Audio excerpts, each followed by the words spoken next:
Let me start with something simple. I've walked into rooms over the years where you can tell, within the first minute, what is happening. Not by the topic on the agenda, but by the atmosphere. In one kind of room, the air is calm and curious. Someone is speaking, but they are also listening. There is space for words to land. There is room for a hand to go up. There is room for a question, not because someone is trying to derail things, but because they genuinely want to understand. People leave that room with their minds switched on. Then there is another kind of room. The message comes fast and clean. It has edges. It carries pressure, even if no one says it aloud.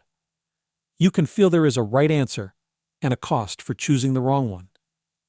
People leave that room feeling certain, but not necessarily wiser. That difference is the difference between teaching and preaching. Preaching is telling. Teaching is asking.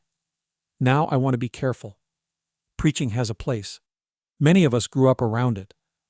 A sermon is meant to call people toward a moral direction, a spiritual response, a deeper level of commitment. At its best, preaching speaks to the conscience and the heart. But preaching, by its nature, is still proclamation. It is mostly a one-way street. Teaching is different. Teaching is asking. It is not only concerned with whether you agree in the moment. It is concerned with whether you will be able to think clearly next week, next year, 10 years from now. Real teaching does not simply hand you conclusions. It shows you how conclusions are formed. Teaching says, here is what we know, here is how we know it, here is what we do not know yet, and here is how you can test it and apply it. Preaching says, this is true. Take it or leave it. And here's an important clarification. When I say preaching, I do not mean only what happens in a church.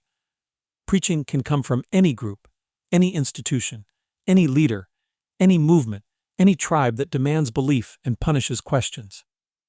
You can find preaching in politics, media, classrooms, boardrooms, social feeds, even inside families. Once you notice it, you start to see it everywhere. And when a society quietly replaces teaching with preaching, something happens to the people in that society. Not all at once, but steadily.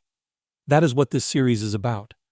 In the next episode, we'll talk about why preaching spreads so easily and why it is taking over the places that used to teach.